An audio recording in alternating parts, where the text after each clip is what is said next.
Yup. It's the Capital City Podcast. I'm your host, Capital J, alongside my main man, DL Glass. And tonight, we're going to talk to a legend in the North Carolina hip-hop industry, in the national hip-hop industry, on the scene, off the scene. The man, the legendary, superb DJ, Nyce. Say what's up to the people. What up? You remember the superb part. I forgot about that myself. You don't even use superb no more, you know what I'm saying? Yeah. That was on the record, though. It was superb DJ Nyce. The superb. Everybody was superb or incredible or something. Legendary or something. You know what I'm saying? Hey, first of all, now, if you've been paying attention to our podcast, then you've heard this man's name mentioned a whole lot. Especially when we talk about payroll records and 102 jams in general. You heard this man's name mentioned a whole lot.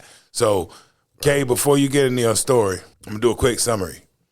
I met this dude. Now when I came to Greensboro, Nyce was a big dog on the radio, 102 jams. You had Nyce on 102, Polo on 97. And then you had T-Love on 90.1. And I used to see this dude around town. I was just, DJing college. I'm like, man, golly, I'm trying to make my way. And one day I saw him coming out of the gas station. And I told my boy, I said, that's Nyce right there. And he said, hey, man, you should go talk to him. I was like, man, I ain't gonna bother that dude. He jumped out the car, and he was like, yo, this is my man, Capital J. Da-da-da-da-da. Long story short, this been my boy right here now for like 30 years because of that meeting. You know what I'm saying? Dope. So, Kay, this is my mentor. This is the person that mentored me in the game. So, Kay, tell your story. We always start everything from the very beginning. And for some people, just as a reminder, this man put out the number one selling record on payroll too. So that's also on his resume. Okay. So, Kay, tell us your story. How did you end up becoming the legendary Nyce? And you can start from the first time you heard a hip-hop record. You know what I'm saying? This is how we do. Oh, man. First time hip-hop record. We had heard, when you say hip-hop, we going back like Big Meat. How far back we going? I'm talking about like hip-hop. Oh, okay. When it really made the impact was, to me, was Hard Times. Right. Run DMC. Right. So, hey, real quick. On the flip side of that 12-inch was, It's Like That, right? Yup. Okay. First of all, you're not from North Carolina or New York, right? No. Now Cypher. I'm from Detroit. Home of the BMF. Right. Motown's Reviewed. Oh, Stevie Wonder, all that back there. So at the time, Run DMC's jumping off in Detroit. What does hip hop look like in Detroit? Oh man, hip hop was kind of bleak in Detroit. I grew up as far as becoming a DJ, we started out DJing house music. So I had a friend of mine named Troy Lewis. I was working at a hospital as a clerk. This is right after high school. And me and some of the guys there said, well, hey, we're going to throw a party, because there was a lot of women at the hospital. So we threw a party. I got my man to do it. His organization, him and his friends, he came, set up the sound system and did everything. And I fell in love with DJing just watching it right there. So, what era was this? What kind of music was playing there at this time? What era? I don't know, stuff like You Are In My System. Okay. Skate rank era. And what was the other one? Reach Up. Yeah, see, that's that Detroit right there. The D-Train. D-Train was big back then. Yeah, You're the One for Me, and Sky's the Limit. So, what years are we talking? It was kind of like, it's probably around 82, 83, 84. It was kind of like when disco kind of evolved into house music. Like, Right. yeah. Got you. So you fell in love with DJing then? Yeah, we used to go to the, we was all underage, like even in high school, everybody had fake IDs and stuff, so we would go to the older clubs. And it was just, we were just really did it because of the women. Right. And, it was so crazy because we would go to the clubs and they would play backgammon in the club. Like that was, take your backgammon set to the club so you could meet some women. Now that gotta be some Detroit right there. I ain't never heard that. Old player shit. I know. I see it. The club, you better have your money. Right. And your board. And your board. But I forgot the name of the club. It was downtown and it was like some dress up club, but we all put on our little dress shoes and everything, but it was just to meet the women down there because everybody was trying to bag an older female for some reason. I don't know, but right. But I got a chance to watch because the DJ booth wasn't like up in the air nowhere. You could actually walk over to it and look at the DJ, and I used to go over there and I used to sit up there and watch. So I befriended the DJ. I forgot his name, but he was showing me the basic stuff, and I was like, "Oh yeah, all right. This seems like something I might want to get into." So that's when I just started watching other DJs and going to parties for specific DJ reasons. In other words, if certain DJ that we liked, we would go to that club where he was at. Ended up even going to some gay clubs because the house music DJs was mostly gay niggas. Right. But they was playing the joints. Like, they was rocking the clubs out. So, right. And one of the leaders of that little group was a DJ named Ken Collier, who was mad cool because he would give you records and stuff every now and then. But he was mad cool with all that stuff. But he was well known, like in the house music scene in Detroit and Chicago. And his brother was a DJ too. I forgot his first name, but his last name was Collier. And they was real popular, like two of the top DJs in the city for house music. So how you transition into a hip hop DJ coming out of that? Well, the reason I point out the house music because the house music taught you how to mix. Like that's what the house thing was, to keep that song on beat, like as long as you could, like ride it out to the end, but keep it on beat. So that was good because then when I got into hip hop, it was like I came in, blend correctly ready. with mixing and everything, and not just dropping beats in and stuff. Right. And honestly, the hip hop scene came from the hood, and I remember my started making little mixtapes, and it would be like I would say kind of house, but stuff like Prince would be on it, Erotic City, that type of stuff in there. You would mix with it. If you wanna ride, don't ride no white horse. Yeah, boy. And so, but what I would do at the house, in front of my house was a street light. And, all the little drug dealer niggas would stand out in front of the thing at night. And I would open up the little windows because that's where I had my turntables in that little thing right upstairs off my room, and put the speakers in the window and would rock. Right. And, everybody be feeling. But when I started playing Run DMC, man, it turned into a party. Play that again. Play that again. Out the window. And the next thing you know, Mama got involved and the neighbors got involved, so I had to tone it down. But that was the first time, what's like the movie, like when I really fell in love with hip hop right there. So, right. How was the local scene with hip hop? Like, were there any artists that was putting out music? Not then. It was brand new in Detroit because everybody in Detroit was kind of like on some fast, charivari, all that type of stuff. Like Detroit had a real popular dance scene where everybody danced kind of fast. So it was like footwork stuff. They was, right. I don't know what you call it, but Chicago has that same type of footwork thing too. Yeah. In Chicago they call it juke music. Yeah, but and I used to be crazy because people be dancing so fast and moving their legs so fast. Right. And every time I do a party, you would see some girl out there, some damn heels on with break her damn ankle. You can't be drinking and be out there trying to do that fast. But anyway, though, it that was the scene out there as far as hip hop scene in Detroit. One of the first MCs I remember was a brother named Awesome Dre. And I can't remember the name of the song, but he was the first one I heard that got like some exposure in the clubs. Mm-hmm. I don't really know about exposure on the radio because the radios really wasn't playing hip hop at all, I don't think. Mm-hmm. Right. So that was kind of Awesome Dre and the Hardcore Committee.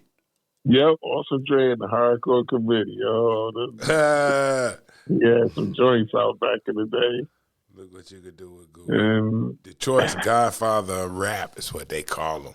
Wow. And then all I remember is I think he had an album cover and it had like kilos of cocaine or like him sitting down around kilos and everybody in the hood was like, those real kilos. I was like, well, his ass going to jail then. Hey, so how you come from Detroit? How you end up in North Carolina? Me and my boy, Detroit, the music, it was funny because I was DJing, starting to do parties and stuff with my boy. We started a little crew called Dance Line, and we started throwing our own parties. And I remember it was a club downtown called the Downstairs Pub, and it was like a fly restaurant upstairs, and then below it they had like a pub, like a little bar, and people used to throw little parties over there. And I befriended the white guy, the owner, who was mad cool, named Russ. And next thing you know, we was in there throwing parties, and we kind of molded the house music with the hip hop a little bit. Actually, started bringing it was a good thing and a bad thing because the hood followed us to the club and then it got all messed up. You think?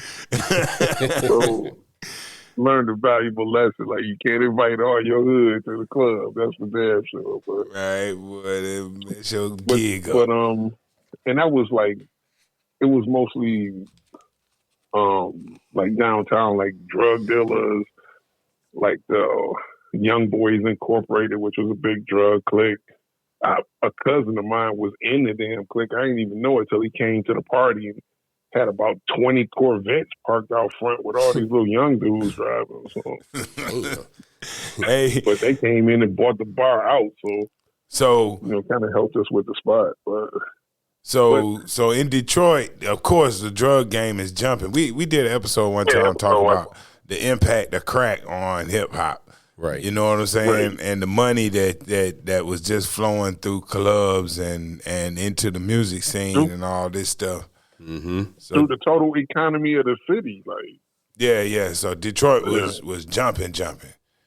Yeah, I mean, like the car dealers was jumping, and Mercedes-Benz dealers was jumping, the malls, drug dealers was buying out all the clothes and shoes. I mean, you didn't really realize how important it was financially to the city until it started to decline. Right. And once the drug scene declined, a lot of places went out of business because they was making their money off of it. So. Right. But that's we'll talk about that on another episode. Yeah. Okay, yeah. So how you get to North Carolina? That's that. Yeah, we're back on that story. So, in the midst of all of this DJing, then you started hustling. So hustling kind of took over DJing. And I remember my boys like, yo, you don't make no more mixtapes? Like, I'm out here in these streets right now. I ain't got time to make no mixtape. But one of my cousins got killed. And that kind of changed things, you know what I'm saying? Like, man, what am I doing? And I remember me and my boy, I had bought a brand new Camaro Z28, and we drove down to North Carolina, and to visit my relatives. I had relatives. My mother is from North Carolina. So, but when we came down here is when I was just made aware of this college scene with all these females. So I always had that in the back of my mind. And then after going back to the city and after my cousin got killed, I was just saying, you know what, I'm going to school, man. I'm getting up out of here. Like, yeah, just need to change this. This ain't going nowhere. So I remember A&T and came down to go to A&T. And that's when the fun began. A lot of stuff started at A&T from what we hear. Yes, sir. Yeah. So moved down here. One of the first, my aunt and them, they knew I was a DJ. And one of the things that got me in, and I knew it, is when I came down here, I had a brand new set of Technique 1200. So I'm like, yeah. So no matter where I go, I know I got some brand new 1200s, and any real DJ is going to want to get on them. So we're going to have to talk about let me spin. Right. So I met a brother, rest in peace, named Jay Mick out of Greensboro, because my aunt and them knew his moms and them, and they introduced me to him. And, me and him, we kicked it off and just started networking to where I met other DJs, because he really wasn't doing a lot of parties. Right. But he knew all the DJs and introduced me to Ampway. Ampway. Yeah, Ampway, I knew Ampway would come in this story at some point. Crucial part of the mission. So Ampway was DJing at a club called MC Square. Oh, okay. Hold up. Pause. Now, for people who don't know, like back in the day, we talking about the birthing of the hip hop movement in the triad, Greensboro. MC Square was the place to be. It was the hip hop club. So, Nyce, I can't let you just brush right over MC Square. You know what I'm saying? We got to talk about that. Yeah. We got to talk about that. Anybody who's listening to podcasts, because Nyce on. Let me see what we're talking about. Yeah. We're gonna get some time. I want to hear a little bit about MC Square, a little bit more. All right. So, and what happened with MC Square was my aunt used to date the owner, Richard Bowler, and she told me, she said, "Well, look, I talked to Richard, told him you was looking for a job, and you go up there." So I get up there, big dude from Detroit. He told me, "I need a security guard. Your ass gonna work security." All right, man, everything to get in the door. So after working there, security, I met Ampway was a DJ, talked to him and everything. And then one day I was like, yo, man, you need to come through the crib one day. He said, oh, okay. I was like, I got some brand new 1200s. His eyes lit up. Yeah. I'll be there. Well, what time you say you want me to come? Right. So his thing was like, yo, we might take him up to the club, all right, cool, let's go. Yeah, back in the day, for DJs that don't know, back in the day, everybody did not have 1200s. Okay. No, like you be DJing in the club, you see dudes walking in their turntables, like it was everything from a couple of realistic turntables that you had to be real gentle with to all kind of other brands, but the 1200s were that was like the top of the line right there. You had the 1200. Right. You knew you were somewhere serious if they had them, especially back then. Right. And so, of course, hey, I'll bring them to the party, but, you got to let me get on. Oh, no problem. As long as I can use these 12, come on in. And it just gradually started, because it was doing like a lot of college parties from A&T to Kappas and stuff. And, I would get on, and they didn't even know my name, but they started complaining to the owner, like, let that big dude get on. Let the big dude play. I want him to play my party. So Richard gave me a night. I think he gave me Friday night, and Amway had Saturday nights, and then he flipped it and gave me Saturday nights, gave him Friday nights, And Amway, I know that's my man. I think he felt a little salty about it, so he just quit. So I ended up doing, Fridays and Saturdays up there. Right. And that was the beginning of the hip hop legend of MC Square and K Nyce in Greensboro. So yeah, because I've heard stories. You know what I'm saying? I got there in 1990, so I missed the whole era. Missed the whole era, so I can only hear about it. Right. You know what I mean? So tell us, all right, this club, like, a lot of places had a little spot where they played a little hip hop, but this is a hip hop club. Completely hip hop. Completely hip hop club. Tell us about some of the acts, like you DJing there. This, the early days, you got acts coming through. Yeah. Tell us about some of the people that came through while you were DJing back in the day to perform. Like, not Jazzy Jeff, but Jazzy J. Def Jam, Jazzy J. Yep, Rockmaster Scott, the dynamic duo. They were like, what was that song? Request Line. That was their song. DJ, please pick up your phone. I'm on a request line. Right. And but then came like the Boogie Boys. All of these people performed at the club. Yeah, Fly Girl. The Boogie Boys had Fly Girl. You Ain't Fresh. My man Brooklyn's in the house. Cutmaster DC. Cutmaster DC. Cutmaster DC came down to Greensboro and started talking to them chicks and didn't leave when he was supposed to leave, was staying down there and got broke. and I bought like half his records from him because he was broke and needed some money to get back up, and he had all the break beats from New York. So nice. That's a good blessing. That's a come up. DC out there, appreciate it. Yeah, shout out Cutmaster D and Jocko. And Jocko, because that was his family. Right. Yo. Big shouts out to Jocko. Who else came through back in the day? Like anybody from that era, like, the beginning of hip hop, the early days. Yeah. See them in the video, and then you get to go to the club and catch these folks, man. Yeah, the spot was jumping. Oh man, jumping. It was dope because you got to actually meet them and talk to them, and like I remember Naughty by Nature came through, and it's so funny because you be thinking people one way, and then when you meet them, you're like, oh, these niggas, they hood as hell. Naughty by Nature came to the club, and we went around school putting some OPP stickers on chicks at the colleges and stuff. So, this got to be Side Effects era now. Yeah, this was later, but I think it was still MC Square because it was a period of time when I was doing both clubs.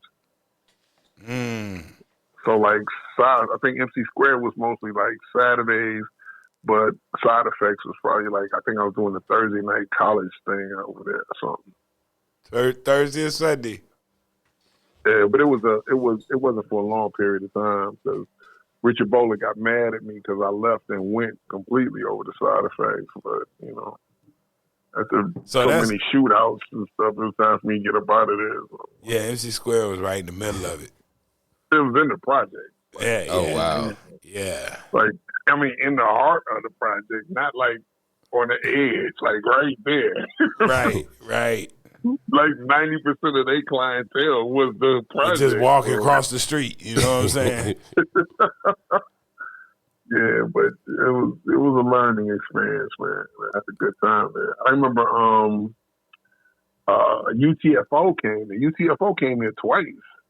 And Mixmaster, what was it? It was Kango, Mixmaster Ice, the educated rapper, the Professor. But which one? I think the one that had the ice on his necklace was that. It wasn't Kango. It might have been Kid Rap. Was it Kid Rapper? Was that his name? I forgot the third guy. Yeah, educated rapper. Right. Kango Kid and Mixmaster Ice. I don't remember I can't remember the fourth guy. But it was so funny because he came in town and he was like, "Yo, man, I need to go shopping." And I was like, what you mean, go to the mall or something? Yeah, let's go to the mall. Can you take me to the mall? I was like, all right, cool. So get in the car, get ready to take him to the mall, and we go past Kmart. He's like, oh, no, they're going to Kmart. Go right there. Like, Word. Okay, all right. You know you a rapper with a big ass chain on. So we go into the Kmart, man. This dude bought about 5 sweatsuits. What the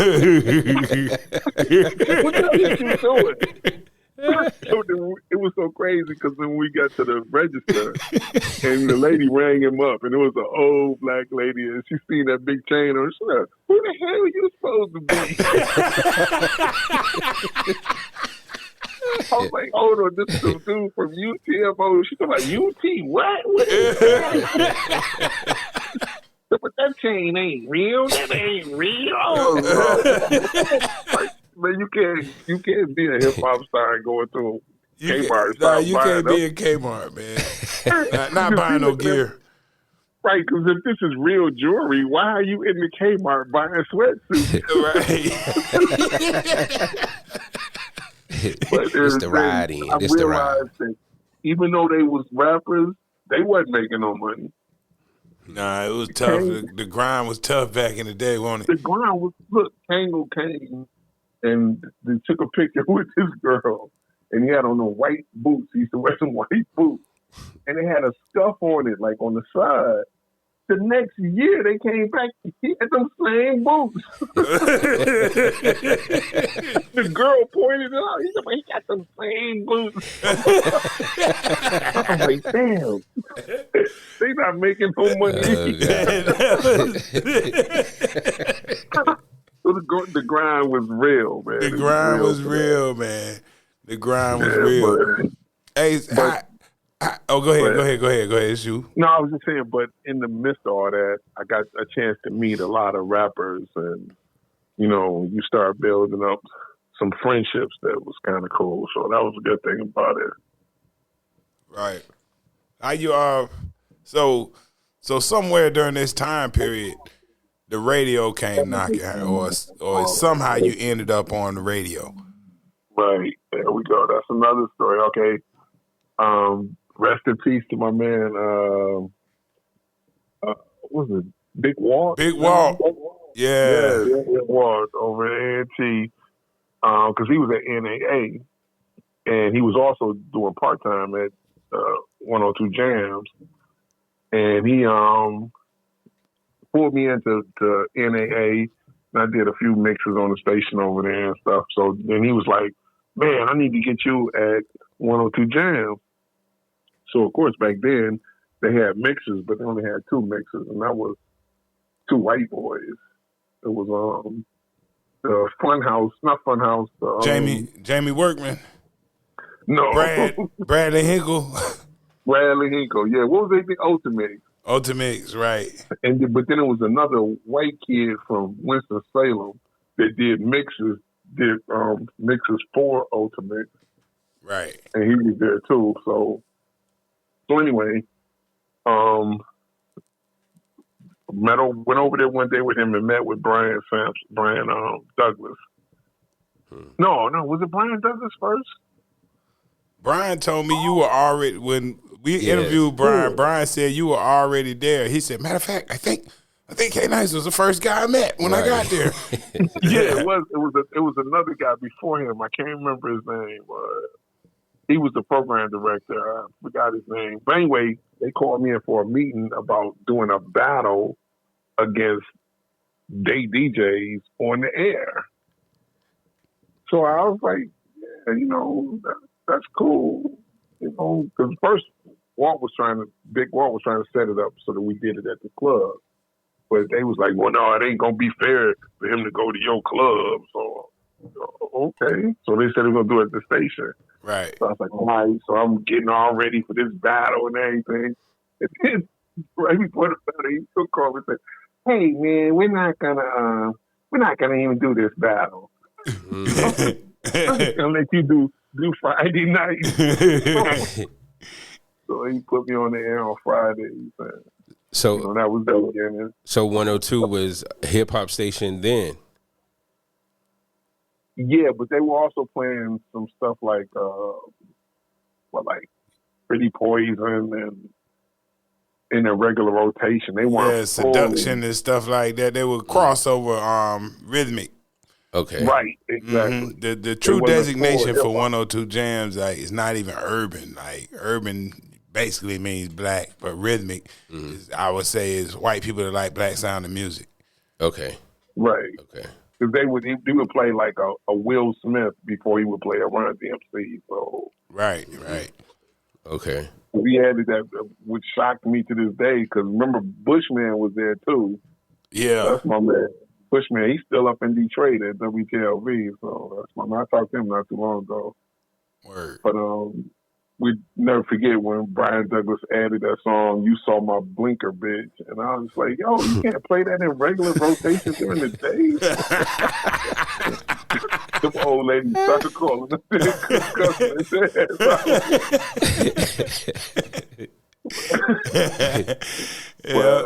Yeah, he went hard. So when I found out who Brian Douglas was, I had a question for him. Like, what were you thinking? I told Cap I used to ride around a lot, and when I wanted to hear the real version of a track, I listened to 102 Jams. Wow. Yes. Yeah, and it was funny because I remember Brian called me into a meeting one time with like the district guy, who the consultant for the area. Mm-hmm. And he was trying to get me to start playing. He said, "I need you to play more stuff like Pretty Poison, and we need to, in other words, more rhythmic stuff." Mm-hmm. And so I went into the meetings, and the consultant said, "K-Nyce, your numbers is like number one over here." I said, "Oh, okay. I didn't even know that." Then he looked at Brian and he said, "Brian, if something is not broke, why the hell are you trying to fix it?" They told me to leave. I left up out the office. He said, "Hey, that's your fine. I don't need to talk to you." That's when we went straight hip hop. That's the moment. Okay. Yeah, that's the thing. Yeah, and the good thing about Brian was smart enough to listen to the DJs in the street. Yeah. That was like, it was nothing for me to come in there and tell him about a song, and then he would add it. But nowadays you got to have a meeting. By the time you add the song, it's old. So. Hey, that was like around the time I met you, I didn't know that DJs on the radio had access to all this music. All the music? Yeah. So as a DJ, when I meet K-Nyce, I don't know if you remember, but you were like, "Yeah, man, you swing through. I got records, you know what I'm saying? You come through and get some records." I came over there with my little money. I was like, "Oh, snap. He got records, ain't even in the record store." Hey, that was the hustle. That was the radio DJ's hustle, because they weren't paying nothing really. You made your money in clubs and stuff, just basically the same way it is today. Yeah, boy, I learned the game. But I had all the reps was calling me about their songs. So I'm like, "Well, send me a box of them 12 inches. Yeah, because at the time, jams was very important to the hip hop industry, because it was one of few, if any, radio stations in the country that would play hip hop all day. Right. New York didn't have a hip hop radio station. Mm-hmm. Not in the commercial scape. They had some college, but even that, different. They play a bunch of different stuff. They didn't have a dedicated hip hop radio station till 1997. That's a hot 97 and 97. They opened up. I think it was 97. That was the first time New York had a hip hop station, and 102 Jams was the hip hop station. A long time before that. Right. So yeah, I remember talking to a rep from Def Jam one time, and he said, "You don't realize how important that market is." he said, for one thing, you had all these college students coming from all different areas. So he said it was like a melting pot, a perfect place to test a record. So, so that gave K a certain amount of power. Like I saw it like when like my first introduction to the industry is well after K Nyce has moved on from 102 Jams. By the time I get my chance, we go to conventions and whatnot. All this is new to me, but I realized that I'm like, oh man, these dudes know K Nyce for years. You know what I'm saying? Yeah. And I'm in on the strength of K. Right. AK, what's the most you took to play a record on the air? You talking about money? That's a joke question. You know what I'm saying? Oh no, I'm gonna tell you the real deal. Nothing. Nothing. Hey, I'm saying you didn't have to take money. All I needed was about 3 or 4 boxes of 12 inches. I'm trying to tell you, that was the money. The promotional copies. I had like a record store at the house, bro. Yeah, boy. Dope. You had to work the system the way you could work it. So, promotional items, so that was a big thing. I was selling T-shirts and hats and everything. So, so far we had Nyce, Fanatic, and Ski telling stories a little bit about Payroll Records. And at the time when I first met you, like when K said come through the house, I get to the house and Roland's there that owned the record label. Nobborn is in here making beats. I'm like, man, did I just bump my head? And how did I end up here? You know what I'm saying? This is a national recording artist just sitting over here beating on their SP. Yeah. And I'm picking out records. I'm like, wow, I've arrived. I know it, because you and Nobborn kind of kicked it off. Started talking about beats, then Yeah.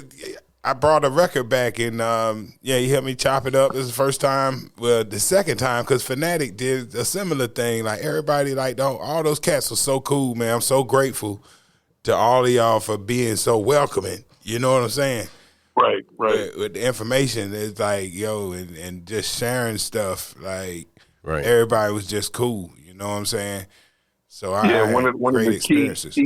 One of the key individuals, rest in peace, was Dana. Oh, Dana, man. Yeah, he was actually the first person I technically met out of everybody when I was doing radio at UNCG. With the show that we did, I mixed live for the first part, and he had he did a mix that he pre-recorded, and we played that for the second half of the show. And I had never talked to him before, but the tape popped or something while we were playing it. The tape deck went bad or something. Started doing all that. He goes, "Hey, what's going on? What's going on with the mix?" And that was my introduction to Mixmaster D. Did he fix it? Because I know he could fix it right quick. He wasn't even there. Ooh. Oh. Yeah, he had sent a tape in. Ooh. Because now there was another hip hop station there too. It was an AM station. I think it was WEAL. The Big Wheel. It was in the same building with 97. Yeah, they came over to Jams too when 97 merged. Yeah, I forgot the guy's name. It was a white guy. He had a good show though because he was playing hip hop, but it was just on an AM station and it was only for a couple of hours, I think. So right. But that just to me, that was like they playing all hip because they was actually playing. He was playing hip hop before 102 Jam. So, well, since you got a chance to you watch hip hop radio grow. Of course you have your Marley Marl, your Red Alert, cats in the bigger cities doing mix shows on stations that didn't do hip hop all day, but you still one of few. Instead of the many people out here with mix shows on radio stations now, every station got several mixes. But back in the day, what was it like? Like, I know this is I hadn't talked to a lot of DJs who can understand the conventions and all of this stuff. So tell us what it was like being there in the early days when all stations don't even have mix shows, like a Jack the Rapper convention, for example. Right. So you talking about, but dealing mostly like with the conventions and when it went national. Right. Yeah. Now, hey, my man Renee McClain, who started the Mix Show Power Summit. Right. You know, he just bought half of Future's catalog. That was him. Right. Yeah. Now that came from me, and I remind him about it to this day. I'll remind him. What happened? I went to they flew me out to was it San Diego or to Palm Springs to a music convention. Yeah, that was probably an Urban Network or something, wasn't it? Urban Network, exactly. And every time they had a DJ seminar, there were no seats. So all DJs, like, man, I gotta get over there early so I can get a seat. But all the rest of the seminars, there was plenty of seats. Right. And I remember telling him, I said, this is so crazy. I said, because every convention we go to, all the DJ seminars are packed. But the other little seminars don't be packed. I said, somebody should just do a convention for the DJ. And he looked at me and said, you know what? That'd probably be a good idea, man, but it'd take a lot of money. Next thing you know, he came up with the Mix Show Power Summit. Right. Made millions off of it. So I remember back in the day, you went to one of the Jack the Rappers. Is that kind of like a precursor to the Mix Show Power Summit? So today, tell us about Jack the Rapper for people who never got a chance to go. Jack the Rapper was a big disappointment for black people because, you know, we came there and tore it up. Yeah, like it was all right when it was like, you know, R&B artists, but once hip hop came in the scene, yeah, you had issues. I was there when Luke and them was fighting with Death Row, and you know, then you come out your room, everybody walking around with red bandanas on. I'm like, what the hell? We was eating and chilling yesterday. Now this is a gang summit. What the? So you know, you seen it twist. So it you know what I'm saying, is anything if it's not regulated right, you know, you're gonna have, especially dealing with a bunch of egos and money and criminals. So they had the BMF. You're gonna have some problems. The BMF episode, and they went down to Jack the Rapper, and his dad, he flew his dad down. And his dad was like, man, you know how long I've been wanting to come to one of these? He said, yeah, but Dad, look around. Don't you see the change? I watched that and I was like, I was there. You seen it change. I'm saying literally. But the Jack the Rappers was so off the hook. I mean, it was like prostitutes walking around with not lingerie on. Like, we're like, what the hell? Oh, yeah, boy. It went to a whole nother level, man, once the hood got involved. Yeah, I think, I've noticed that the working women travel with these things. It's always the oldest profession. But now, then if you notice, later on in the mix shows, they started doing them in like Puerto Rico and Dominican Republic because they were trying to get away from all the people in the hood. So, you know. They wanted to keep the women. Right. You know, it's hard to take your AR-15 on the airplane. So, yeah, right. You know, they kind of calmed it down a little bit. Puerto Rico was nice, but they got issues over there. I remember going to the club over there, and outside they had like the military was doing security. I remember that club was. Wow. I think we were there the same year in Puerto Rico. That was Missy Elliott and the break dancers and all that. Yeah, that club was huge, man. Ooh, that was probably one of the biggest clubs I ever been in. Yep, it was. It was gigantic. Yeah. I think 50 Cent was there that year. Was 50 there that year? I don't remember, man. When I go to those things, man, it's the whole thing turns into a blur. Right. The moment I get off the plane, as soon as I see somebody from any record label, they're like, "Hey man, you ain't got a drink? What you want?" And then I wake up when it's time to run out the room. Like, my flight, get ready to leave. Man, them things was like you said. I get them all mixed up now. Like, so and so was there. I remember key little events. Like I remember Jay-Z had a party. And like a little showcase thing, and everybody got pissed because everybody was expecting, because it was a room full of DJs. We was expecting some new music, and he was just doing all his old classics. But that ain't why we in there. So that was a little disappointing. Hey, he kind of made a mark like, "Oh, y'all ain't with this. Hey, nigga, drop something new." Hey, for those that don't know, like the people in the conventions. It's basically a chance for the record labels to directly connect with the people that are playing the music. Like that's a place for the programmers, the DJs, and the record labels to get together. Like it's illegal to pay anybody to play records, but it's not illegal to have a convention. Mm-hmm. Hey. Mm-hmm. Because you look at regular radio, they do it all the time. Promotion. Right. We're giving away a trip to this. Yeah, but in return for that, you better be playing that song. Right. So what you get at the convention, when you go, if you're a DJ or a programmer, you're dealing with directly people who work directly for the labels. A lot of times you talk to these people on the phone and, they can't. I'm using air quotes. They can't just give you money. Right. But this is their opportunity to thank you in person. Absolutely. So, you spend the weekend basically getting perks. You're not going to pay for anything to eat or anything to drink. Right. You're going to go to some club that you heard about, you know what I'm saying, on TV. Right. Like, yeah, we're going to go there. You might meet a few celebrities. But this is the thanks, basically. This is the perk of being in the industry, because everybody know when you go back home, you back on the grind, everybody's broke. Right. But for that weekend, it was a lot of casting couches going on. I'm sure it was. But it's your chance.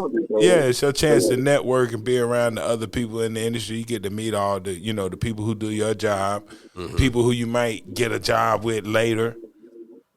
Okay. Right. You know what I'm saying? But, true networking. There was a way around it, because I did what other DJs was doing. They started their own street team. So find somebody to run your street team, and now they get all the projects. So when people call me about a song, well, you need to reach out to so-and-so, because that's a street team. Hey, explain to people what a street team is. Mostly it was a group of women, and I would take them out to clubs and have them passing out giveaway CDs and flyers and, promotional T-shirts, hats, whatever they send you. Right. Right. Because then, you eventually started working. Like, some people had, soundtracks for movies. So then we would be at the theaters, and we have a little booth set up and, giving away free stuff for that. So it was a legitimate way of doing what would appear to be some type of payola. So I did. The only one I ever did was Cool Breeze, Watch for the Hook. I went to Winston-Salem and, made sure everybody got plenty of Cool Breeze T-shirts and posters and all that stuff. What label was that? Oh, man. I don't remember. Was that Aerosmith? Honestly, I don't remember what label Cool Breeze was on. Yeah, I can kind of picture the actual... The record, it was so white. It didn't have nothing on it. Nothing. I'm sure it did have a label, but, if it was colored, you could kind of say, okay, if it's green, it's this. If it's blue, it's this. But when it's white, man, I don't remember what that was. Right. The one good thing about being in radio is because when the artists came through, they kind of had to, you got a chance to actually greet them and deal with them. So you could see who had a messed up ass personality and who was and shut them right on down. Oh yeah, Come in here acting funny. right. Like it wasn't. Some of them were just standoffish. Like Eric B. Eric B. was real. Like he didn't hardly say nothing, but Rakim was, talking. Right. So just and I'm used to relating to the DJ, so I was like, well, he's acting kind of funny. Yeah, boy. Right. And it was like Dana Dane's DJ, Clark Kent. Mad cool brother right there. So word. I actually hung out with him, and took him to MC Square one time to battle. Somebody was trying to battle him, but dude didn't even get on after he finished. Oh man, them concerts! Now we forgot about the Fresh Fest and all that stuff in Greensboro. That me and Nyborn performed there. Me and Entice, I DJ for Nyborn, I DJ for Entice, I DJ for Will Ski for a while. So hey, I hate to go back, but I guess this is in its same time frame. But could you talk a little bit more about Payroll Records? Who was on Payroll Records?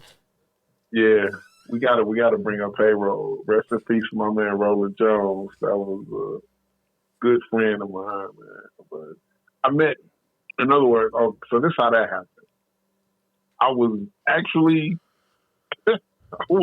homeless. Mess around in the borough. Yeah, man, my uncle.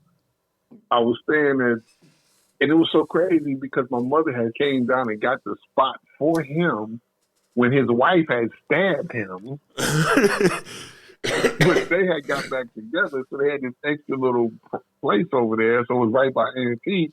So I was like, well, I'll come and stay there and go to school. Right. But he fell out with me and came over there, pulled a gun out on the table and everything. So, damn. To avoid all the craziness, I just started living at right in that parking, that shopping center where MC Square was at. Oh man, across the street from Smith Homes.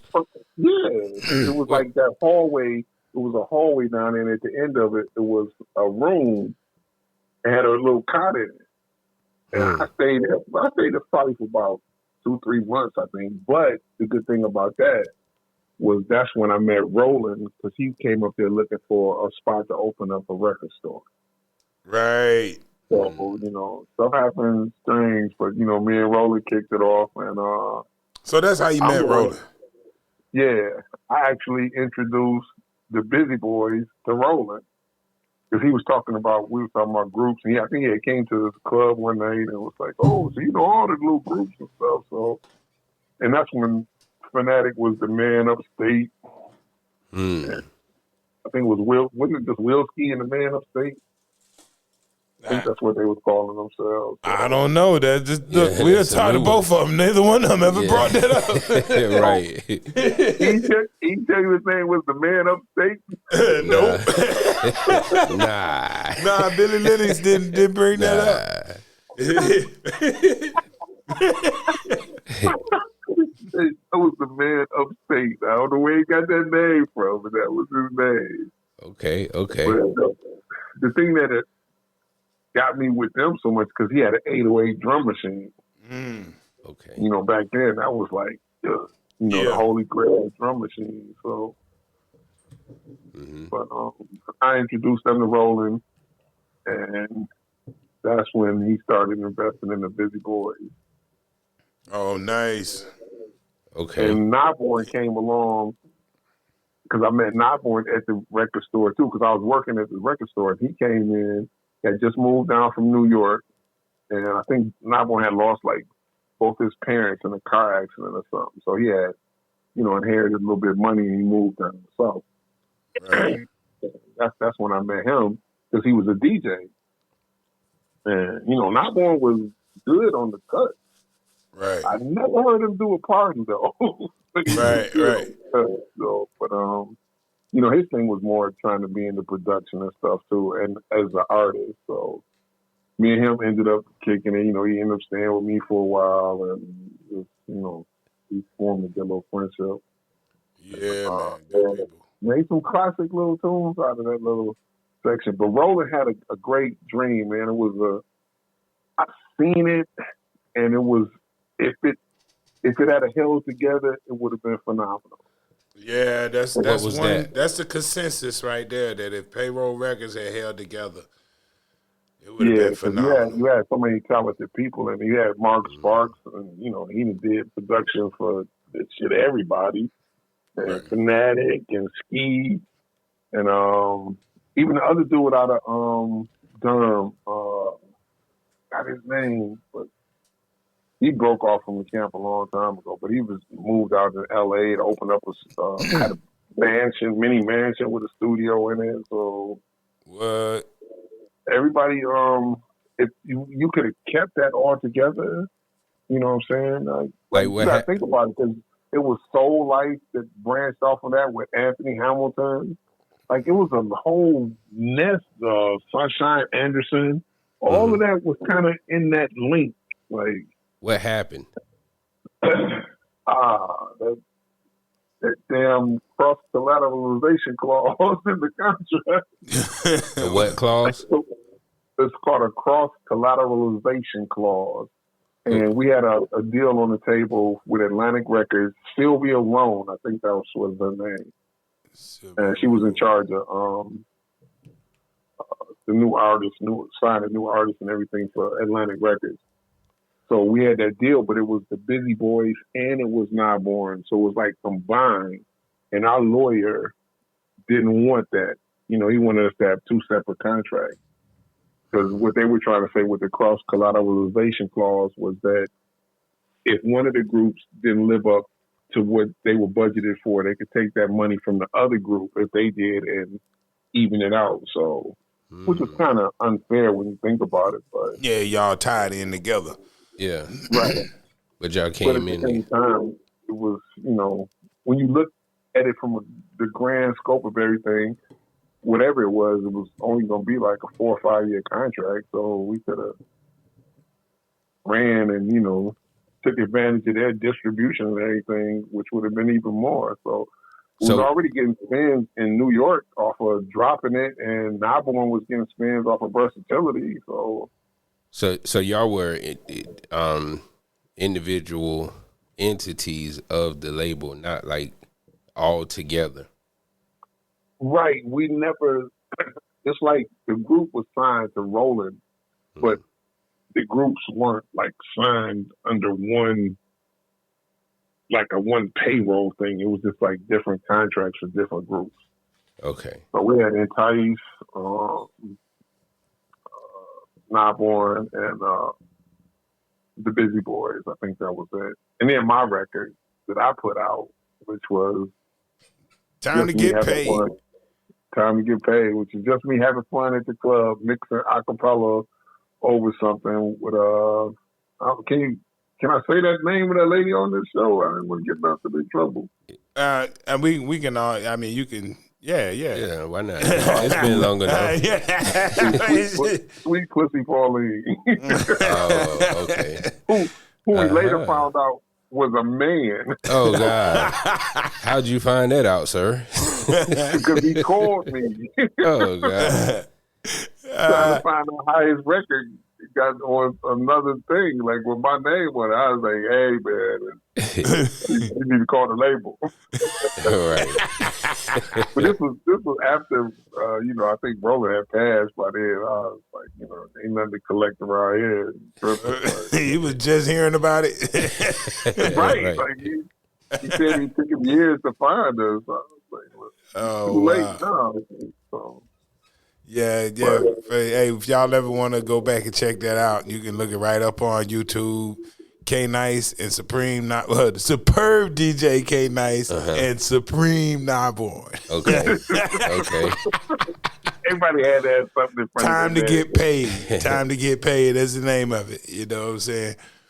Oh man, now that's crazy because when we went to that convention and we was over in Puerto Rico that time, we were standing out front of that club, man. This dude, a soldier over there, said, K-Nyce! Like, what the hell? He talking about, MC Square, it's hard to get paid. I was like, damn. Yeah, boy, you made a difference. Dope. Hey, anybody from like, hey man, I mean, everybody who came through in that era is like, look, man, Nyce was that dude. Right. You know what I'm saying?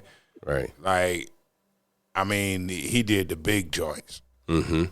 You know, I be rolling with Nyce somewhere, and it's like we coming into the back where the 18-wheeler trucks come in. You know what I'm saying? Mm-hmm. I'm like, Right. wow, you're gonna have a party in the back of the Coliseum. Yeah. You know what I'm saying? A lot of that went out to my man Tony Williams, Diamond Life concerts. A good friend of mine who, you know, we did a bunch of parties, NT homecomings, did parties with open up Public Enemy, all the go-go bands, ARS-1, a Tribe Called Quest, Nice and Smooth, and you name it, man. That was a beautiful part because you did get to meet a lot of people. So, hey, since I got you here, you're gonna understand this more than anybody else that we talked to so far. I keep on telling people who, you know, there's all this talk. Ooh, Freaknik documentary coming out. Freaknik documentary is coming out. I'm like, look, man, Freaknik was dope, and it was huge. It was huge. But people miss the Aggie Fest. If you miss that, you don't understand. So now I got somebody who can relate to these Aggie Fest stories. But I don't know what happened to Aggie Fest. I never.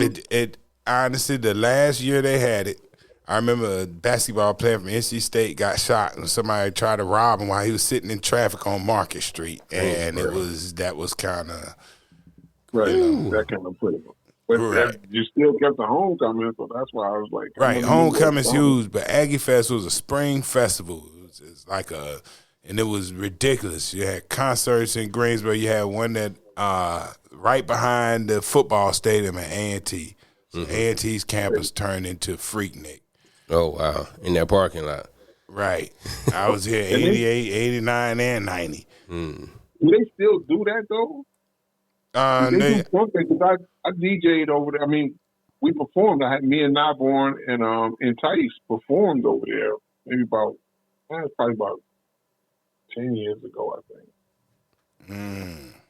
But, you know, it's funny because Nyce, that's my heart, man. I think she got kind of underestimated as an actual artist. Like, I didn't really see her true skills come out to that. She did that joint with the Deadly Venoms, and she ripped it. Because she performed it at that showcase, and I was like, damn. Right. You ain't realize, but you know what though? She was in the game so long that speaks to, like, record labels saw it. Because she was always there. You know what I'm saying?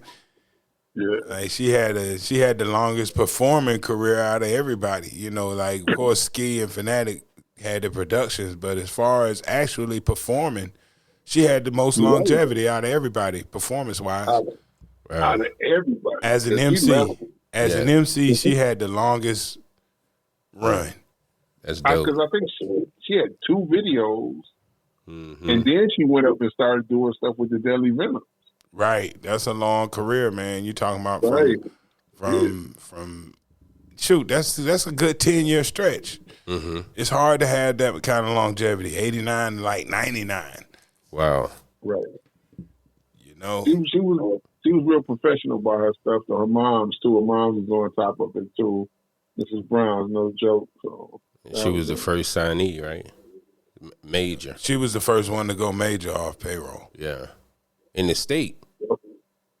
Rapper in the state. She probably was the first rapper in the state. I think she said it. Yeah. Yeah. To go to leave here and go sign to a major. Right. But now, what about wasn't it the girl in Winston, Shocky Shay? Did she have a record out? I'm sorry. She I don't had a remember song Shocky out, Shay. but I don't know if she got a deal though. Right. She does a show, a radio show. She hit me about a couple of years ago about doing some mixes for her. I think I sent her a couple of mixes. So that was a whole different scene too. Winston Salem and man, the clubs. Oh man, Hey, I used to tell, I told a bunch of people, like, there was a period of time where it seemed like somebody got killed in and or around the club that I was DJing at once a year for about a 10-year stretch. Tell me about some of the stuff that you seen that, some of your craziest nights. Oh, man. What? You talking about recently? Period. He said recently. that says it all right there. He said recently. Oh my God. There you go. MC Square had some crazy shit going on. Like I remember some dude bust his shot off, and everybody running out the same way. And I'm telling people, don't run out that way because the dude with the gun running that way. And running down that little hallway, he fell and shot somebody else by accident in the leg. Damn. It ain't funny that somebody got shot, but, but I gotta laugh at that. You know what I'm saying? How recent is recently? Yeah. Now that's and this dude's like pulling guns out in the clubs in the 80s. You know what I'm saying? This is how long it's been kind of dangerous to go to the hip hop spot. You know, as a DJ, you there all the time. You see this. Yeah, but now you got automatic weapons with drums and stuff. So thinking on a whole new life. This is the first generation I've actually seen where I think the younger kids have more guns than the older people. Right. Yeah. That's crazy. Like, where are they getting all these guns from? Like, police. You can just walk right in the store and buy them when you turn 18. I know here in Charlotte, they be robbing the gun stores. They be breaking in them at night and stealing anything, too. So they had a few of those cases. Mm-hmm. But as far as that club stuff, MC Square was mostly fights, but there was a few stabbings and shootings, but God rest, everything good. Nobody ever got killed over there though, but okay. I remember a side effect. I seen a dude out front shoot a dude about 5 times. So. Damn. Yeah, but he, side effects had more too. Weekend. Yeah, they had the other club right across the street. Moore's too. So that was like it was like a club strip mall. Right. Hey. That no neighborhood. It was all hood. So we're talking about a constant in the hip hop culture, which is the violence. Most, I would say, sometimes associated with it. But you spoke about it earlier, briefly. The change in music. Like, where were you when the change in music happened, and what were your feelings on it? We talking about where it changed more grimy? Yeah, and like you said, there was a track. I forgot what you said the name of it was, and you was like, "Hey, we can't play this in the middle of the day." Like that. Oh yeah, that was a novelty type record. But as far as the grimy stuff, but we seen it coming because Tupac and Biggie kind of ushered that stuff in, NWA. Mm-hmm. But now, it's right, overboard. There's no remorse or nothing. It's just it's crazy that you mentioned those, because to talk about Tupac, because I always gotta tell people that Cap J made the comparison of Tupac and Donald Trump. Hey, I'm just saying they're divisive characters. Yeah, and like you said, Tupac, and we credit Tupac for this disrespectful music that we hear coming from. You can't even really say the younger artists, because there's a lot of people who do it now. Mm-hmm. He took the level of disrespect to a place it had never been before. Right. Right, exactly. We're actually beefing on a record with serious beef, that stuff talking about faith and all that. It's like, yo, you went overboard with that. So, right. And but then I respect people because I remember Black Moon had a song out where they dissed them, but they never put it out, and they never put it out. I never heard it. Oh wow! But I remember talking to Buckshot, and he was like, "Yeah, man, we had a song, man," because I think he had said something about them, and they was trying to retaliate. But then that's after he got killed, and they was just like they was never gonna put it out, and they honored that. I've never heard the song, so right. Mm-hmm. But today, yeah, they would drop that joint and be standing at his grave.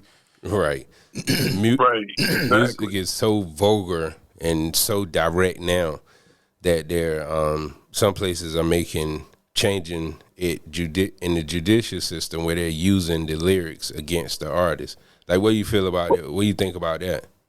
Yeah, if you stupid enough to describe the murder you committed on a record or on a mixtape, your ass need to go to jail. Like, I call them the world's dumbest criminals. I've never seen stuff it's just unheard of, like just committing murders and then going home to your mama house and wondering why the police knocking down the door. Like, because you told them, fool.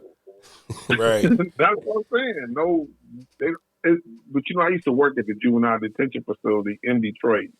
And that was a good thing because I actually worked with, like, the kids would come into class and they would be in there for murder.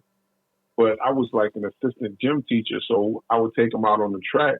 But after talking to them, it was just like my little cousin or something. But their life story was so crazy that you can understand it. Mm-hmm. So it's not the music per se that I think was driving them back then. It was just the circumstances. But now the music has become problematic in itself because a lot of people are trying to live up to stuff that they listening to that they have no knowledge of. They just feel like they need to carry a gun everywhere and shoot somebody. Because the kids now, they don't fight. They only fight if it's like 10 of them on one person. Right. But very rarely see two dudes just square up. Like, they can't fight. Now, how you hit them in the face, they trying to shoot you. Right. So what do you think about the state of hip hop or rap music now? Hip hop has a way of reinventing itself. Mm-hmm. So I see something changing eventually. Like, that positive message has to come back into the music. It was there for years. Right. Like, we had a bunch of people, but, even Public Enemy, they was rough and rugged, but at the same time, they was dropping knowledge, and it wasn't, like, about killing each other and stuff. But so I see that eventually, how many rhymes can we write about shooting people and taking drugs and having sex? Like, eventually, it's got to come back. I look at artists like J. Cole. He seems like he's trying to bring some of it back. So there's a few positive artists out there, but the ones we got to worry about is the women. Oh my God! Yeah, but every time things go one direction for a long time, though, it's bound to change because the consumer don't stay on nothing for too long. Right. So it got to change. It's got to. And speaking of women, so we had an episode where we talked about the top artists, and we came to the conclusion that this is the first time in I think the first time in history that there is not a guy at the top or at the helm of New York rap. Wow. All the girls. Ice Spice, Cardi B, Nicki Minaj. Nicki's on the top, and then everybody else falls under Nicki. That's a shot at Jay. What's so crazy? They climb to success is so fast now. Yes. Like, the platinum artists in a year. Like, how the hell you get platinum that fast? Like, hey, do you know how many songs Stacey Red got out already? Yeah, like, it wasn't Pound Town wasn't that long ago. Right. She got a bunch of but I gotta say, that's the smartest way to do it though. When you hot, keep them coming. Pow, pow, pow, pow. Keep that money behind her. Keep them coming. Yeah. Mm-hmm. Strip club outside. That was Tupac's idea too. They say he was just constantly doing rhymes. Like, just every day he would do another rhyme. Like, it was. Lil Wayne was doing that for a while too. Man, he never off the scene. 200 features. Right. Gucci Mane did it too. Yeah. Yep. Yep. Yeah, you can't disappear off the scene. Yes, sir. Put out here, you got a hit. It might take 20 songs to get to it, or it might take 5 songs to get to it, but you got to keep them coming. Yes. Eventually, something's gonna click. So. And you've been around the North Carolina scene for a long time. Me as a consumer of hip hop and loving Carolina music, what's missing? Because I think North Carolina has so much talent, and there should be more signed to major artists out of North Carolina.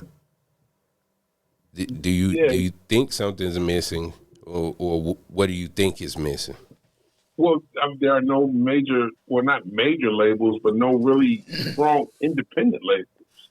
Mm-hmm. Like everybody's kind of sectioned off. Like South Carolina do their thing, or Greensboro artists here, Charlotte artists, but there's no conglomerate of it.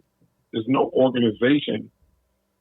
Like we'll put everybody under one umbrella. Everybody's kind of separate, competing with each other. So it's very rare that you see like a whole squad, like the 2 or 3 male groups and a female here and something here. You don't really see that like you used to. So that's why Payroll was successful. Mm-hmm.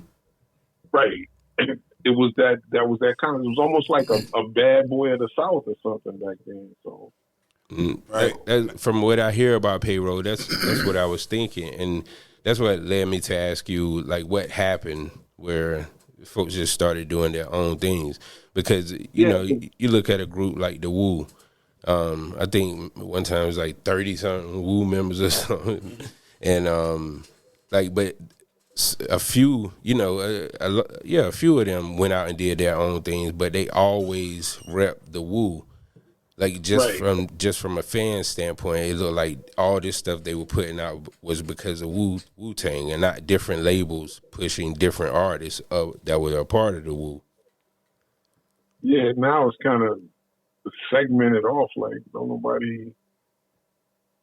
I don't see people rapping like that. Like you don't see like one group that kind of dominates that and rap, and everybody know that and affiliates and stuff like that. And right. Everybody kind of separated. So. We keep putting out solo artists. Yeah. Yeah. J. Cole, exactly. Rhapsody, Petey Pablo, The Baby. It seemed like to me, The Baby in my time, The Baby is the only artist that I saw that was actually being pushed across North Carolina. Like not just where he was from in North Carolina, but I saw support for him, Eastern North Carolina, and it was great. All but across Pete the Pablo state. had that push. Yeah, he did, but yeah. J. Cole, they rock with J. Cole. I can't say J. Cole had it, not from where I was standing. I can't say he had it.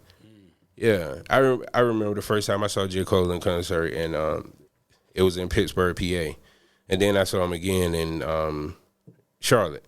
And when he was in Charlotte, he was crying on stage, and I think because of the love that he was getting in his home state, like because before that I didn't, and if J. Cole was getting that support, he wouldn't have left to go become J. Cole and then come back.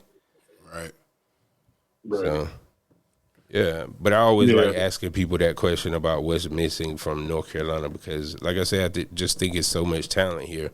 But that circles thing that you were talking about, yes, and it's crazy that it works that way. And I've experienced it in a different sector, not just from hip hop, but like from a film and different parts of the industry. And it just amazes me that we are still here where nobody has taken the front seat and everybody else get in the back seat and push something. Yeah, all the solo artists. That's the problem. Yeah, they all just one guy. They don't have a crew. Right. I kind of feel like as far as the savior of where you start bringing more positive rap, I think it's going to be led by a female. Because there's so much negativity coming out of that. I think a positive female, but she has to have a good, strong presence in hip hop. She has to be dope. I think she can kind of pull some back, like a modern day Latifah or something, or Lauryn Hill. So or Lauryn Hill. So why doesn't that work for Rhapsody? For who? Rhapsody. Maybe the new stuff will. Yeah, and Rhapsody's been around for so long. Yes. I don't know why her stuff like is. You have to look at, is it management or, Yeah. her songs come out, but I don't see a mad release on them. It's just I'll be looking through somewhere and say, "Oh, Rhapsody got something new. I didn't even know it." So, you got to look at that. Like now, it's so much more to it than just making a good song, man. Your branding and marketing is. You got people that are whack but got good branding and marketing going platinum. So. That's a whole other thing. Like, right. On a good note, me and Polo, with our frustration with regular radio, we started our own station here. It's on Apple and Google. You can download our app, but it's Obia Radio. And our thing is, hold on. We're gonna spell that out for you. Obia Radio. That's OBIA. OBIA Radio. And the Polo he's referring to is DJ Polo, who was also on the air, like same time Nyce was on the competing station. So it's like Marley Marl and Red Alert get together and start a station. Okay. I'm talking like everybody knows exactly who I'm talking about. DJ Polo. But what our thing was, first we emulated all the stations. So that's nothing. Like, I don't even think a regular station can compete with our music because they got too many restrictions and, too many commercials running, and you got to get in. Plus, that little payola still working. They got to play certain stuff that they really don't want to. But with us, we just play anything. So it was easy to emulate the station. And now with the new technology, the station sounds flawless, just like you can't tell the difference. Right. But I wanted something different because I was like, yeah, it's easy to emulate them, but there are 100 stations that can emulate other stations. So we started concentrating our station more on mix shows. So I eventually want to have like damn near a mix show every other hour or something. So I just want that option for people to be riding around and say, what you want? I'm going to listen to some mixes. Boom, go right to Obia Radio and you lock in. So. Right, that's dope. Something different, man. I know the mix shows a lot of times is the height of people wait all day for the mix shows.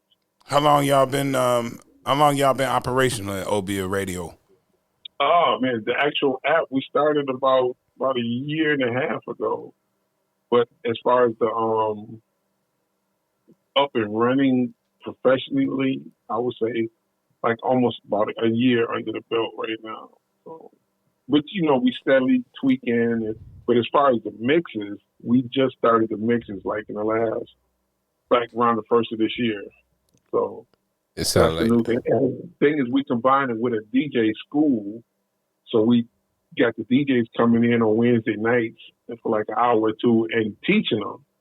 Because you would be surprised, it's a lot of talented DJs, but they have no idea how to radio mix shows work. Like they playing, first of all, cursing all through the songs, and it's little stuff you have to train them with. But the one thing that I'm most impressed with is that the top people, as far as DJs with the work ethic, are females.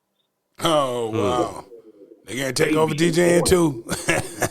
Right, they be on it. Like they mix it every week. Now they want to do live shows, and you can look and see how many listeners they got. Their numbers is going up. I'm like, see, they really marketing and producing quality mixes now. So, but you have to teach them like little stuff, like don't run vocals over on top of other vocals. Little technical stuff out of there, but they pick it up and they run with it. You don't have to keep repeat the same thing to them. Yeah, start both songs on the one. Right. Some of the guys are kind of, as a male, sometimes they take it like, how you gonna tell me when you know what I'm saying? That ego thing. Like, man, yeah. Right. Kind of like coaching girls basketball instead of guys. Guys come in feeling like they already know how to play. Girls just listen to what you tell them to do and Do it. Exactly. Where the women take that information, absorb it, and apply it to next week. You be like, oh, Right. damn, she's better already. So I listen to. We got one named DJ Shades, one named DJ Lex, and DJ T.O. But I'm listening to their mixes, man, and it's true. One of them mix, I was like, yeah, that mix was flawless, like an hour-long mix. You know, that ain't no joke for somebody relatively new into that game. So nice. Y'all can hear these DJs on Obia Radio. We giving you big bug. Yeah. You know what I'm saying? Because he's also provided a platform to drop this podcast on there. Okay. we plugging both right now. Okay. You know what I'm saying? And that's our thing. Like, definitely as far as Carolina talent, I mean, we're wherever, because I'm actually going to start marketing stuff in Detroit as well. But as far as the Carolina artists, man, like we take anything that comes new. You know, you ain't got to pay us no. How do people send it to you? Well, just log into the site and you can shout. Just like little tabs you can click on to do a shout out, or you want to request something, or you can just reach out to me or Polo. My email is djknyce7@gmail.com. So send all promo stuff to me and we'll get it in there and take a listen to it. It's a girl down here, I don't know if you ever heard her, named Mary Mack. Have y'all heard of her? She's young. She's dope. I mean, yes. Like, DL has. She's polished. Like, she sounds like, you know, like she should be right there with Cardi now. She's definitely something to look out for. I don't know who her management and stuff is, but she's dope. So I look for her coming up. And it's Mary Mack. She should be up. She got videos and stuff out too. You'll probably be hearing from her in the next year or two, I'm pretty sure. So. Word, that's what's up. Hey, before we get out of here, I want to give you, I'm gonna throw back a memory for you. Recently, I don't know exactly when we're going to drop this episode, but we're going to date it right now because the boss passed away recently. She was definitely. Rest in peace to the boss. Yeah, R.I.P. to the boss. But that was the first artist that I had a chance to meet because I was with K Nyce. Mm-hmm. Yeah, man. You know, at Jams on Spring Garden before they moved out by the airport. Mm-hmm. She came through like, this chick was so, like, listen, she had such a thuggish reputation that it was like 20 dudes standing out front and everybody had a blunt roll for her. Yeah. Every dude standing out there waiting. Yeah. They ain't even smoking their own stuff. Like, no, I'm saving this for boss. You know, I'm standing out there like, which one of y'all going to fire up? Nah, this for boss. And you know what's crazy? After really talking to her and getting past the way she looked, she really wasn't that gangster. She was at all.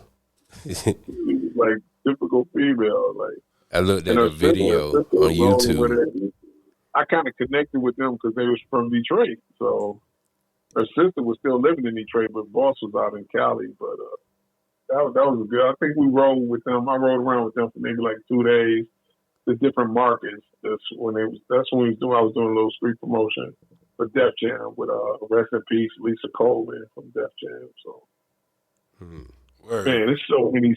Man, we ain't even really covered like the conventions. Like, hey, listen, we're gonna do a whole show about the conventions, some of the wild, crazy antics. Yeah, that's a whole separate show. But this show right here was your chance to just this is forever recorded in the annals of history. Hey, K Nyce, I got one last question for you because I always ask people with their 102 roots. So you were at 102 from what year to what year? Oh man, I think like 85 to 90 something. Okay. And after you left, you kept in contact with some of the people from the station? Yeah, because I just moved to like, that's another thing we need to talk about. Why 102 Jams let me go. Shiesty ass bastards. See, it's funny you say that because my question is always, why did they let Cap go? Hey, I still don't know. Hey, well, I know why they let me go. Why they let you go, Kay? Because I was, first of all, the consultant that comes down to visit the station was Jewish. I just put that in the context. But me and him had a good relationship. I mean, I wasn't his friend or buddy, but I mean, you know, he respected me because I had the #1 show. Right. But they were doing a gun buyback program. Like, you know, go to such and bring in old guns. You don't have to say anything. And I had ran a little commercial for my show, like a drop. And it was Farrakhan talking about guns. but look, I knew that was touchy. Not knowing that who the consultant was, but I knew it was touchy. So he didn't say anything about Islam. He was just talking about the guns are not powerful in the hood, and we need to stop doing that. So it would be a good idea to turn your guns in, which was perfect for what was going on. Right. But next thing I know, I get a call. talking about the budget. What the hell I got to do with the budget? Like, in other words, they felt like they made it seem like they had to give me a raise, but they couldn't afford it, so they were gonna let me go. Like, what the hell?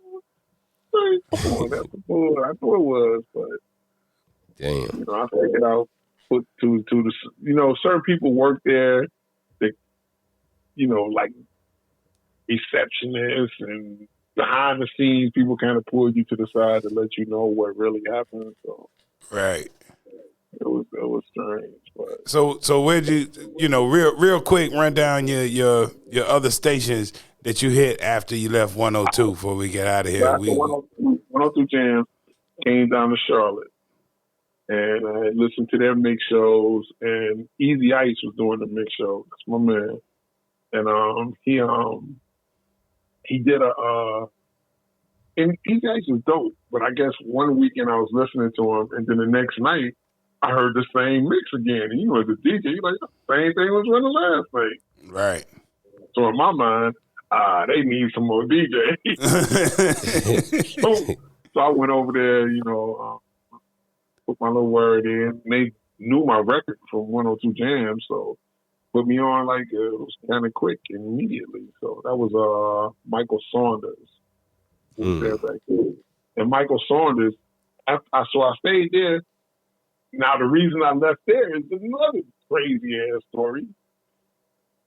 Because they let me go because I was trying to help them secure DMX because LL Cool J had threatened to pull out of a Summer Jam concert that they were having. But the reason behind it was because of a memo. And I leaked I didn't feel I was leaking the memo. I sent it to the Def Jam people to show, hey, we need to get DMX on this show. And this is why, because LL had said, my boss had put up the memo in the station. It was hanging on the wall. I didn't know this was a secret internal message. Why was it hanging on the board at the door? But anyway, I sent it off to them because my man was like, yo, send me the memo. I'm going to give it to DMX people and see if we can't get him to come do it on the show. Anyway, other people heard it, and then Def Jam felt like they were being disrespected by the whole station, and they were going to pull everybody off of the show, which they never did. But my boss felt like I was trying to sabotage the station. What the hell, nigga? That was my money. I was supposed to get paid that night. Why would I sabotage my own gig? So, but then once I talked to the general manager, and he was like, oh, so he said, basically, you were trying to help the station. I said, yeah. He said, but he's like, I'm not going to override the PD's decision because that's going to make him look bad. He said, I'm going to give me like 2 or 3 months and I'll get you back in here. But during that time, I took a vacation and went to Detroit. And when I got up there, Michael Saunders, who used to be the PD in Charlotte, was in Detroit. And two of the DJs up there got suspended for carrying concealed weapons to a party, to a radio station event. So Bushman was working there. Bushman, I knew, I contacted him when I got there. And he was like, yo, they just got such. You ever think about you want to come back to Detroit? And boom, hired me on the spot. So dope. Then I was up there for like maybe 3 or 4 years. And that was some other shiesty shit. And plus all that snow and the crime, I was like, I'm going back to North Carolina. And then came back down here and worked at, that's when I went back to. Power 98. Yep. So, and I've done mixes for the station in Fayetteville, my man DBS and them over in QOK. I mean, it's a bunch of stations. I was doing some stuff somewhere I think in Goldsboro one time, just sending mixes off to different people. So history is on the station. So you meet a lot of people in this business, and it's a lot of good people in this business too. So they know you're talented. Hey, like I tell people, DJs now, like, you think you're a good DJ, but you know you're a good DJ when you leave that station you've been to all your life, and then you got to go somewhere else. So if you haven't established the connections that you need, it's hard to move on someplace else. So. Yeah, true that. Right. Hey, listen, we're gonna have you back on our episode about the conventions. Yeah, and we got to get DVS on that too, man. Oh, no doubt. We'll bring DVS right on in there. He's right down the street. So, right. And you're probably gonna get some people in trouble. Oh yeah. This is like the Freaknik documentary up here. Careful on them convention stories. Yeah. We'll be real careful. You know what I'm saying? Hey, ladies and gentlemen, this is superb DJ K Nyce. You should know. If you don't know now, you know. You should already know.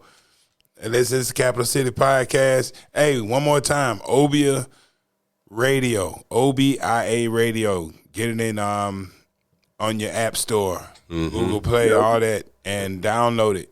They got mad mixes going on, and they be running the Capital City Podcast on Sundays. So check it out. Any DJs out there, if you're trying to get your mixes heard, come to us.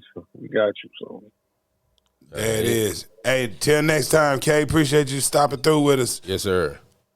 Definitely, man. I had a good time with y'all, man. I can't wait to finish up with the convention. Oh, no doubt. That's gonna be a great one because I got that's gonna DL. Trust me, that's gonna be a good one. All right. Capital City Podcast. We out of here. I'm your host, Capital J, alongside my main man, DL Glass and K Nyce.